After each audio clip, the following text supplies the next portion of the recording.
नमस्कार दोस्तों। कड़कड़ाती ठंड की एक उदास शाम थी।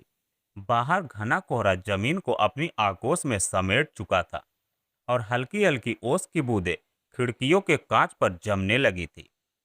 लखनऊ के एक साधारण से इलाके में बने दो कमरों के मकान में शालिनी रसोई की सिंक के पास खड़ी रात के खाने के लिए सब्जियां छील रही थी।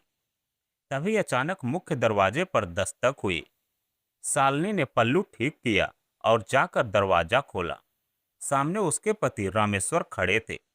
दफ्तर से लौटने के बाद अमूमन उनके चेहरे पर थकान और थकाऊ दिन की छाप होती थी, लेकिन आज उस थकान के पीछे एक अजीब सी घबराहट, असमंजस और झिझक साफ झलक रही थी।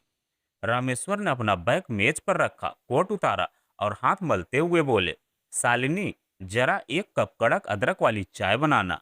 और सुनो, एक बात बतानी थी। आज दोपहर की गाड़ी से माताजी प्रयागराज से आ रही हैं।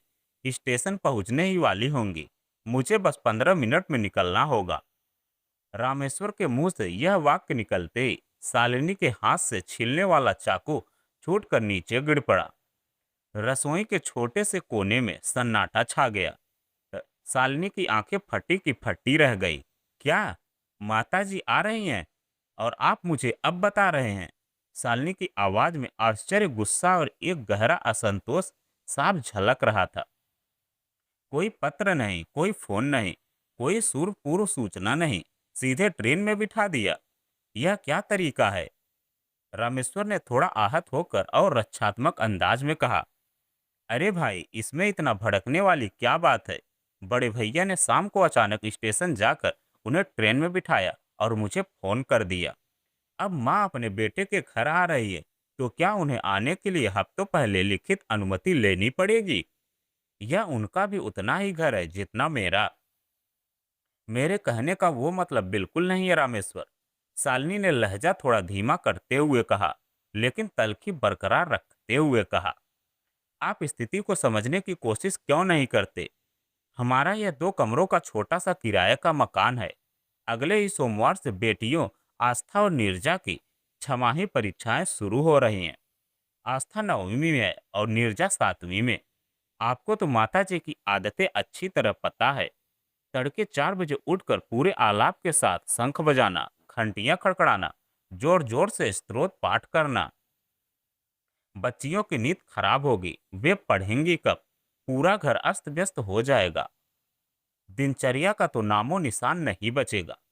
रामेश्वर ने अपनी घड़ी देखी, फिर शालिनी की ओर देखकर ठंडी सांस भरी। देखो शालिनी, बहस करने का समय नहीं है। कुछ ही दिनों की तो बात है। मैं बैठक वाले तख्त पर सो जाऊंगा, तुम और बच्चियां अंदर सो जाना। पर मैं अपनी बूढ़ी माँ को अकेला तो नहीं छोड़ सकता ना। वे आ रही हैं तो बस आ रही हैं। इतना कहकर रामेश्वर ने अपनी मफलर लपेटी और स्टेशन की ओर निकल गए। रामेश्वर के जाने के बाद शालिनी रसोई के तख्त पर बैठ गई। उसका मन अतीत के उन पन्नों को पलटने लगा जिन्हें वह कब का बंद कर चुकी थी। शादी के शुरुआती 8-9 महीने जब वह गांव में सास के साथ रही थी, तो वे दिन उसके लिए किसी बुरे स्वप्न से कम नहीं थे। सास का स्वभाव बेहद कड़क, रूढ़िवादी और अनुशासन प्रिय था। हर बात में मायके की बुराई करना, खाने पीने के बर्तनों में छुआछूत का ध्यान रखना, रसोई में बिना नहाए किसी को घुसने न देना और बात बात पर तीखे तानों की बौछार करना। शालिनी का हृदय उन यादों से आज भी कांप उठता था। ससुर जी के गुजर जाने के बाद गांव की थोड़ी बहुत जमीन अधिया पर दे दी गई थी और माताजी अपने तीनों बेटों के पास बारी बारी से कुछ कुछ महीने बिताती थी। शालिनी के यहाँ वे पिछली बार 3 साल पहले आई थी। तब भी घर में तनाव का माहौल बन गया था। जब भी कोई पड़ोसी या रिश्तेदार आता, माताजी अपनी कड़क आवाज में घर की छोटी मोटी बातों का जिक्र करने लगती। पिछली बार जब रामेश्वर के सहकर्मी अपने परिवार के साथ घर आए थे, तो माताजी ने चाय के बर्तनों को लेकर ऐसा बखेड़ा खड़ा किया था कि शालिनी शर्म से पानी पानी हो गई थी। इसके अलावा शादी के समय शालिनी के मायके से जो थोड़ा बहुत सामान में और बर्तन मिले थे, उनमें से कई चीजें माताजी ने बिना शालिनी की राय लिए अपनी छोटी बेटी, मतलब शालिनी की ननद की शादी में दे दी थी। शालिनी ने उस समय रामेश्वर की आर्थिक तंगी को देखकर अपने मन को मार लिया था, लेकिन वो कसक आज भी उसके दिल के किसी कोने में दबी हुई थी। पिछले 1.5 सालों से माताजी प्रयागराज में बड़े बेटे यानी जेठ जी के पास रह रही थी। जेठ जी का परिवार संपन्न था, बड़ा मकान था और प्रयागराज जैसा धार्मिक शहर भी था। शालिनी को लगता था कि अब माताजी वहीं बस जाएंगी, लेकिन अचानक उनका इस तरह घर छोड़कर लखनऊ चले आना शालिनी के मन में अनगिनत शंकाएं पैदा कर रहा था। जरूर वहां भी कोई बखेड़ा खड़ा किया होगा, शालिनी ने मन ही मन सोचा। अब यहाँ आकर हमारे इस छोटे से सुकून भरे आसियाने में अपनी हुकूमत चलाएंगी। तभी कमरे से बाहर निकलकर दोनों बेटियां आईं। 14 वर्ष की बड़ी बेटी आस्था और 12 वर्ष की नीरजा। माँ पापा कहाँ गए इतनी रात को? आस्था ने अपनी किताब मेज पर रखते हुए पूछा। तुम्हारी दादी आ रही हैं स्टेशन से, शालिनी ने रूखे स्वर में उत्तर दिया। यह सुनते ही छोटी नीरजा का मुंह बन गया। ओह माँ, दादी आ रही हैं? अब फिर सुबह सुबह घंटियां बजेंगी। हमारी परीक्षाएं हैं माँ। संस्कृत का पेपर तो ऐसे ही बहुत कठिन लगता है, ऊपर से सुबह नींद पूरी नहीं होगी तो हम पढ़ाई कैसे करेंगे? शालिनी ने बेटियों को पुचकारते हुए कहा, बेटा ऐसे नहीं बोलते, वे तुम्हारे पापा की माँ हैं। तुम लोग अपने कमरे का दरवाजा बंद करके पढ़ लेना, मैं हूं ना, सब संभाल लूंगी। यद्यपि शालिनी बेटियों को समझा रही थी, पर उसका अपना मन अशांति के बवंडर से घिरा हुआ था। रात के लगभग 11 बजे बाहर ऑटो के रुकने की आवाज आई। रामेश्वर एक भारी सा जूट का थैला और एक पुराना लोहे का ट्रंक उठाए अंदर दाखिल हुए।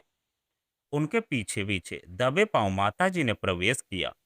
शालिनी ने जब माताजी को देखा तो उसे एक पल के लिए अपनी आंखों पर विश्वास नहीं हुआ। 3 साल पहले रोबीली दमकते चेहरों वाली कड़क आवाज में बोलने वाली सास, आज उसके सामने खड़ी इस बूढ़ी औरत ने जमीन आसमान का अंतर था। वही सफेद धोती, वही माथे पर चंदन धुंधला सा टीका, लेकिन कांपती हुई देह, झुके हुए कंधे और आंखों में एक गहरा शांत सूनापन। 6-7 घंटे की ट्रेन यात्रा ने उनके शरीर को तोड़कर रख दिया था। माताजी, आप हाथ मुंह धो लीजिए, मैं खाना लगाती हूँ, शालिनी ने औपचारिक स्वर में कहा। माताजी ने धीमे सिर हिलाया। जब वे बाथरूम से हाथ मुंह धोकर बाहर आई तो शालिनी ने उनके सामने गर्मा गर्म सादा खाना और एक कटोरी ताजा जमाया हुआ दही रख दिया। माताजी ने खाने की थाली को देखा, फिर जब उनकी नजर दही की कटोरी पर पड़ी तो अचानक उनके हाथ रुक गए। वे टकटकी लगाए उस दही को देखती रही। उनकी आंखों के कोरों से 2 बूंद आंसू ढलकर उनकी झुर्रियों से भरी गालों पर बह निकले। सया देखकर शालिनी घबरा गई। क्या हुआ माताजी? दही खट्टा है क्या? या आप रात में दही नहीं खाती? माताजी ने अपनी धोती के पल्लू से आंखें पोंछी और अत्यंत कांपती आवाज में बोली, नहीं बहू, खट्टा नहीं है। इतना ताजा और गाढ़ा दही तो महीने महीनों से नहीं देखा था। खाऊंगी तो शायद पेट सह न पाए। इतना कहकर वे एक हल्की मर्म स्पर्शी मुस्कान के साथ चुप हो गई। वह एक वाक्य और माताजी की आंखों के वो आंसू सीधे शालिनी के कलेजे में तीर की तरह चुभ गए। शालिनी का दिल सन्न रह गया। महीनों से नहीं देखा। इस एक बात ने प्रयागराज के उस बड़े आलिशान मकान के पीछे कड़वे सच की परतें उखाड़ कर रख दी। जिस बड़े बेटे और बड़े बहू की तारीफ करते माताजी थकती नहीं थी, क्या वहां उन्हें पेट भर सादा और ताजा खाना भी नसीब नहीं होता था? क्या उन्हें वहां एक कटोरी दही के लिए भी तरसना पड़ता था? शालिनी के भीतर जमा सारा गुस्सा, सारी तलखी और अतीत की कड़वाहट एक पल में ही बह गई। उसकी जगह एक असीम करुणा और वात्सल्य ने ले ली। शालिनी ने आगे बढ़कर माताजी के कांपते हुए हाथों को अपने हाथों में ले लिया। माताजी, यह आपका अपना घर है। यहाँ आपको किसी बात के लिए तरसना नहीं पड़ेगा। आपको जो खाने का मन करे बेझिझक बताइएगा। बनाने वाली आपकी बहू है ना? शालिनी की आवाज भर्रा गई थी। माताजी ने शालिनी की ओर देखा। उनकी आंखों में आभार और पश्चाताप का मिला जुला भाव था। उन्होंने चुपचाप सिर हिलाया और धीरे धीरे खाना खाने लगी। रात को जब पूरा घर सो गया तो शालिनी बैठक में लेटे रामेश्वर के पास पहुंची। रामेश्वर ने धीरे से पूछा, सब ठीक है ना शालिनी? माँ को कोई कष्ट तो नहीं हुआ? शालिनी ने एक लंबी सांस ली और बोली, रामेश्वर, माता जी बहुत बदल गई हैं। प्रयागराज में उनके साथ ऐसा कुछ हुआ है जिसने उन्हें अंदर से तोड़ दिया है। आप चिंता मत कीजिए, मैं उनका पूरा ध्यान रखूंगी। रामेश्वर ने राहत की सांस ली और कहा, हाँ शालिनी, माँ अब उम्र के उस पड़ाव पर हैं जहाँ उन्हें सिर्फ अपनों के थोड़े से प्रेम और सम्मान की जरूरत है। उनके पुराने व्यवहार को भूलकर उन्हें थोड़ा अपनापन दे दो। शालिनी बिना कुछ कहे अपने कमरे में लौट आई, लेकिन उसका मन विचारों के ताने बाने बुनता रहा। अगली सुबह जब तड़के 4 बजे शालिनी की नींद खुली तो वह एक झटके से उठ बैठी। उसे लगा कि माताजी के शंख और घंटियों की आवाज शुरू हो गई होगी और बच्चियों की नींद टूट गई होगी। लेकिन घर में अजीब सी शांति पसरी हुई थी। शालिनी दबे पांव बाहर आई। उसने देखा कि माताजी अपने कमरे में बिछोने पर बैठी थी। न कोई शंख था, न कोई घंटी। वे अपनी रुद्राक्ष की माला बहुत ही चुपचाप, बिना कोई शब्द बोले फेर रही थी। कमरे की बत्ती भी बंद थी। बस खिड़की से आती हल्की सी भोर की रोशनी में उनका चेहरा चमक रहा था। जब घड़ी में 6 बजे, तब माताजी धीरे से उठी और रसोई में आई। शालिनी उस समय चाय बना रही थी। बहू, अगर बुरा ना मानो तो मैं बच्चियों के लिए नाश्ता बना दूं? माताजी ने बहुत संकोच के साथ पूछा। अरे नहीं नहीं माताजी, आप क्यों कष्ट करेंगी, आप आराम कीजिए, शालिनी ने कहा। कष्ट कैसा बहू, बैठा नहीं जाता खाली। वैसे भी आज सुबह का संग घंटी घंटी मैंने बंद कर दिया है। बच्चियों की परीक्षा है, वे रात रात भर पढ़ती हैं। मेरी वजह से उनकी नींद खराब नहीं होनी चाहिए। माताजी की इन बातों ने शालिनी को हतप्रभ कर दिया। वही सास जो कभी नियमों और पूजा पाठ के ढोंग में किसी की परवाह नहीं करती थी, आज अपने पोतियों की पढ़ाई के लिए अपने सालों पुराने पूजा के नियमों को बदल रही थी। दिन बीतते गए। शालिनी रोज माताजी के व्यवहार में एक नया बदलाव देखती। अब न तो वे रसोई के नियमों को लेकर कोई हट करती थी, न ही रामेश्वर या शालिनी पर अपने फैसले थोपती थी। जब शालिनी दोपहर में काम निपटा कर बैठती तो माताजी चुपचाप अपनी पुरानी स्वेटर उधेड़कर उसे नया रूप देने में लग जाती। लेकिन घर में एक नई मुसीबत आन खड़ी हुई थी। आस्था और नीरजा की छमाही परीक्षाएं सिर पर थी और दोनों ही लड़कियां संस्कृत तथा हिंदी व्याकरण को लेकर बेहद परेशान थी। विशेषकर 9वीं कक्षा की आस्थिक आस्था का बुरा हाल था। माँ, संस्कृत के श्लोक, उनके अनुवाद, संधि विच्छेद और शब्द रूप मुझे बिल्कुल समझ नहीं आ रहे। स्कूल में टीचर ने जल्दी जल्दी में कोर्स खत्म करवा दिया। अगर संस्कृत में नंबर कटे तो मेरी ओवरऑल परसेंटेज गिर जाएगी। आस्था लगभग रोते हुए बोली। छोटी नीरजा भी अपनी 7वीं कक्षा की संस्कृत की किताब लेकर सिर पकड़ कर बैठी थी। माँ, मुझे भी कारक और धातु रूप समझ नहीं आ रहे। शालिनी को संस्कृत का कोई ज्ञान नहीं था और रामेश्वर भी दफ्तर के काम में इतने व्यस्त रहते थे कि वे बच्चों को समय नहीं दे पा रहे थे। रामेश्वर ने पड़ोस के कोचिंग मास्टर से बात की, लेकिन ऐन परीक्षा के समय उस मास्टर ने केवल 10 दिनों के मार्गदर्शन के लिए 1500 रुपये प्रति बच्ची की मांग रखी। 3000 रुपये का अचानक आ जाना इस छोटे से मध्यम वर्गीय परिवार के महीनों के बजट को बिगाड़ सकता था। घर में तनाव का माहौल था। रामेश्वर और शालिनी रात को भोजन की मेज पर इसी चिंता में डूबे हुए थे। तभी कोने में बैठी माताजी ने अपनी चाय का कप नीचे रखा और शांत स्वर में बोली, आस्था और नीरजा, जरा अपनी संस्कृत की किताबें यहाँ लाओ। नीरजा ने निराशा से दादी की ओर देखा। दादी, आप क्या करोगी देखकर? यह आज की संस्कृत है, इसमें कठिन व्याकरण और अनुवाद है, आपसे नहीं होगा। माताजी के चेहरे पर एक धीमी रहस्यमयी मुस्कान उभरी। लाओ तो सही बेटी, मैं देखती हूँ, थोड़ा थोड़ा तुम समझ आना। कोशिश करने में क्या हर्ज है? आस्था ने अनिच्छा से अपनी भारी भरकम किताब और कापी दादी को और बढ़ा दी। सालनी दूर खड़ी सोच रही थी कि माताजी व्यर्थ ही बच्चों का समय खराब करेंगी। गांव की बूढ़ी औरत भला 9वीं कक्षा की आधुनिक संस्कृत व्याकरण क्या समझेगी। लेकिन अगले ही पल जो हुआ, उसने सालनी और रामेश्वर दोनों के होश उड़ा दिए। माताजी ने चश्मा अपनी नाक पर टिकाया, किताबें खोली और एक नज़र पृष्ठ पर डाली।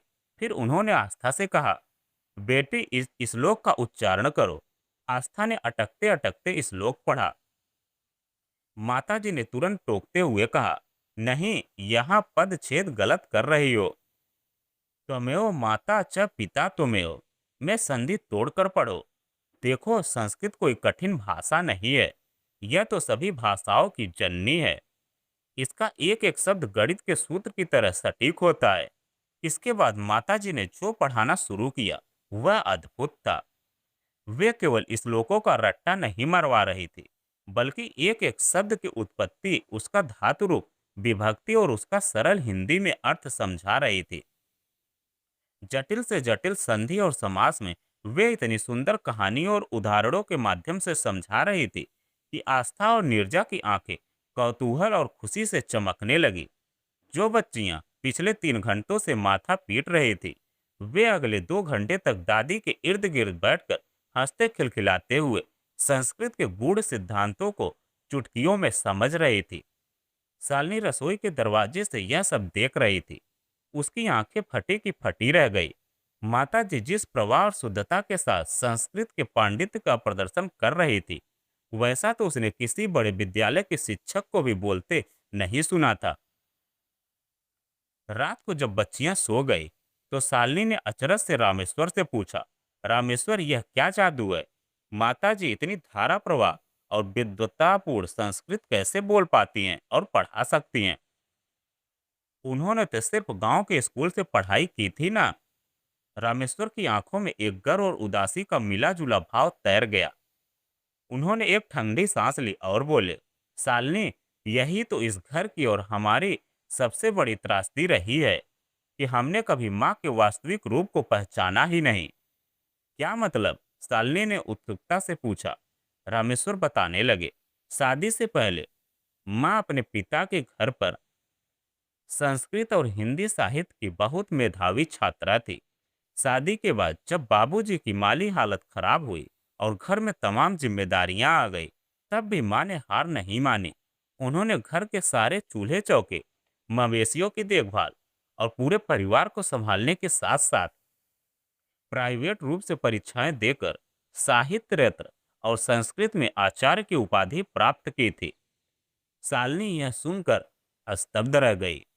रामेश्वर ने आगे कहा, लेकिन अफसोस, हमारे समाज और परिवार ने उनकी इस महाविद्वता को कभी कोई मूल्य नहीं दिया। बाबूजी के कड़े अनुशासन और गांव के संकीर्ण माहौल में माँ जी की वह विद्या घूंघट के पीछे ही दब कर रह गई। किसी ने कभी उनसे यह नहीं पूछा कि उन्हें क्या आता है। जब विद्या को सम्मान नहीं मिला, तो वह कुंठा और झुंझलाहट बनकर उनके स्वभाव में समा गया। वे हर बात में कड़कपन दिखाने लगी ताकि लोग उनका दबदबा स्वीकार करें, लेकिन असल में उनके भीतर ज्ञान की एक महान नदी सदा से बहती आ रही थी। रामेश्वर की यह बात सुनकर शालिनी के पांव तले जमीन खिसक गई। उसे अपने अज्ञान और पूर्वाग्रहों पर गहरा पश्चाताप होने लगा।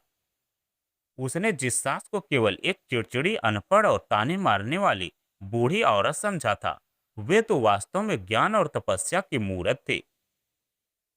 इसके बाद के 10 दिन पूरे घर के लिए किसी उत्सव से कम नहीं थे। माताजी ने अपनी पूरी दिनचर्या ही बदल डाली थी। वे सुबह तड़के उठती, लेकिन शंख बजाने के बजाय चुपचाप रसोई में जाकर बच्चियों के लिए बादाम वाला दूध और नाश्ता तैयार करती। फिर वे आस्था और नीरजा को लेकर बैठ जाती। सुबह 2 घंटे और शाम को 3 घंटे। माताजी दोनों पोतियों को संस्कृत और हिंदी व्याकरण के ऐसे ऐसे गुण सिखाती कि बच्चियों को अब उन विषयों से प्यार होने लगा था। परीक्षा का दिन आया। जिस दिन संस्कृत का पेपर था, आस्था और नीरजा घर से निकलते समय बहुत आत्मविश्वास से भरी हुई थी। उन्होंने अपनी दादी के चरण स्पर्श किए। माताजी ने उनके सिर पर हाथ रखकर आशीर्वाद दिया। जाओ बेटियों, डरने की कोई बात नहीं। शब्द तुम्हारे मित्र हैं, वे तुम्हारा साथ देंगे। दिसंबर के अंतिम सप्ताह में जब परीक्षा का परिणाम घोषित हुआ, तो परिणाम अभूतपूर्व था। आस्था ने 9वीं कक्षा में संस्कृत में 100 में से 80 अंक प्राप्त किए थे और अपनी पूरी कक्षा में प्रथम स्थान प्राप्त किया था। वहीं छोटी बेटी नीरजा ने भी 7वीं कक्षा में 78% अंक हासिल किए थे। स्कूल के प्रधानाचार्य ने आस्था की उत्तर पुस्तिका को देखकर टिप्पणी लिखी थी। व्याकरण और भाषा का ऐसा अद्भुत ज्ञान आधुनिक छात्रों में दुर्लभ है। अद्भुत। परिणाम का कार्ड हाथ में आते ही आस्था और नीरजा दौड़ती हुई घर पहुंची। घर में प्रवेश करते ही उन्होंने रिपोर्ट कार्ड शालिनी के हाथों में थमाया और सीधे दौड़कर कमरे में बैठी दादी के गले से लिपट गई। दादी दादी, हमने कमाल कर दिया। पूरे स्कूल में हमारे संस्कृत में सबसे ज्यादा नंबर आए हैं। प्रधानाचार्य सर पूछ रहे थे कि तुम्हें संस्कृत कौन पढ़ाता है। नीरजा खुशी से चहक रही थी। माताजी की बूढ़ी झुर्रीदार आंखों से छल छल आंसू बहने लगे। यह आंसू दुख के नहीं, बल्कि जीवन में पहली बार मिले उस सम्मान और स्वीकृति के थे, जिसकी वे जीवन भर तरसती रही। उन्होंने अपनी पोतियों को छाती से लगा लिया। शालिनी दरवाजे पर खड़ी यह दृश्य देख रही थी। उसकी आंखों से भी अश्रुओं की धारा बह निकली। वह धीरे धीरे चलकर माताजी के पास आई और बिना कुछ बोले सीधे उनके चरणों में झुक गई। माताजी घबरा गई। अरे अरे बहू, यह क्या कर रही हो? उठो। साले ने माताजी के पैर पकड़ रखे थे। उसने रोते हुए कहा, मुझे क्षमा कर दीजिए माताजी। मैंने इतने वर्षों में आपको कभी नहीं समझा। मैंने हमेशा आपके कड़क स्वभाव को देखा, लेकिन आपके भीतर छिपे इस महान ज्ञान और वात्सल्य के सागर को कभी नहीं देख पाई। मैंने आपके आने पर मन ही मन न जाने क्या क्या कड़वे बातें सोची थी। मुझे माफ कर दीजिए। माताजी ने शालिनी को उठाकर अपने गले से लगा लिया। अरे नहीं बहू, माफी कैसी? दोस्त तुम्हारा नहीं था। जब इंसान को अपनों से तिरस्कार और उपेक्षा मिलती है, तो वह कड़वा हो जाता है। प्रयागराज में बड़े बेटे के यहाँ मुझे एक पालतू का बोझ समझा जाता था। वहां मुझे भरपेट सादा खाना तक मन से नहीं दिया जाता था। सम्मान तो बहुत दूर की बात थी, लेकिन तुमने और इस घर ने मुझे जो अपनापन और सम्मान दिया है, उसने मेरी आतिशबाजी जैसी कड़वाहट को बुझा दिया है। माताजी ने शालिनी के आंसू पोंछते हुए आगे कहा, विद्या तो बांटने से बढ़ती है बहू। आज मेरी इस पोतियों ने मुझे मेरी विद्या का सही मूल्य दे दिया। अब मुझे जीवन से और कुछ नहीं चाहिए। तभी रामेश्वर भी दफ्तर से आ पहुंचे। घर का यह दृश्य देखकर उनका हृदय भी गदगद हो उठा। शालिनी ने रामेश्वर की ओर देखा, फिर माताजी के हाथ अपने हाथों में थामकर दृढ़ स्वर में कहा, माताजी, अब आप इस घर से कहीं नहीं जाएंगी। न प्रयागराज, न गांव। यह आपका अपना घर है। जब तक हम हैं, आप हमारे साथ रहेंगी। हमारी बेटियों को केवल संस्कृत ही नहीं, बल्कि जीवन का सही पाठ पढ़ाने के लिए आपकी यहाँ सबसे ज्यादा जरूरत है। आस्था और नीरजा ने भी एक साथ कहा, हाँ दादी, आप कहीं नहीं जाएंगी। माताजी के चेहरे पर एक अलौकिक तृप्ति और मुस्कान फैल गई। बाहर कड़कड़ाती ठंड और कोहरा अब भी था, लेकिन इस छोटे से 2 कमरे के मकान के भीतर प्रेम, सम्मान, ज्ञान और पारिवारिक आत्मीयता की एक ऐसी गर्म जोशीली किरण फूट चुकी थी, जिसने अतीत की हर कड़वाहट को सदा सदा के लिए भस्म कर दिया था। जीवन में सचमुच एक नए प्रभात का आगमन हो चुका था। दोस्तों, हमारे घर के बुजुर्ग केवल देख रेख के मोहताज नहीं होते। उनके पास जीवन का गहन अनुभव, ज्ञान और छिपी हुई योग्यताएं होती है। यदि उन्हें सही सम्मान और अवसर मिले तो वे परिवार के लिए वरदान साबित होते हैं। कड़वाहट का उत्तर कड़वाहट से देने पर रिश्ते टूटते हैं, लेकिन जब हम किसी के प्रति करुणा, धैर्य और सहानुभूति दिखाते हैं, तो कठिन से कठिन और रूखे स्वभाव का व्यक्ति भी पूरी तरह बदल जाता है। घर केवल भौतिक सुख सुविधाओं या बड़े मकानों से नहीं बनता, बल्कि एक दूसरे के प्रति आदर, समझ और भावनात्मक जुड़ाव से बनता है। अगर इस कहानी ने आपके दिल को किसी कोने को छुआ हो, तो चैनल को सब्सक्राइब करके हमारे इस छोटे से परिवार का हिस्सा बन जाइए और अगर आप हमारे चैनल पर पहली बार आए हैं तो वीडियो को एक लाइक जरूर कर दें और अपने दोस्तों के साथ शेयर जरूर करें। और इस कहानी के बारे में आपकी क्या राय है, हमें कमेंट में जरूर बताएं।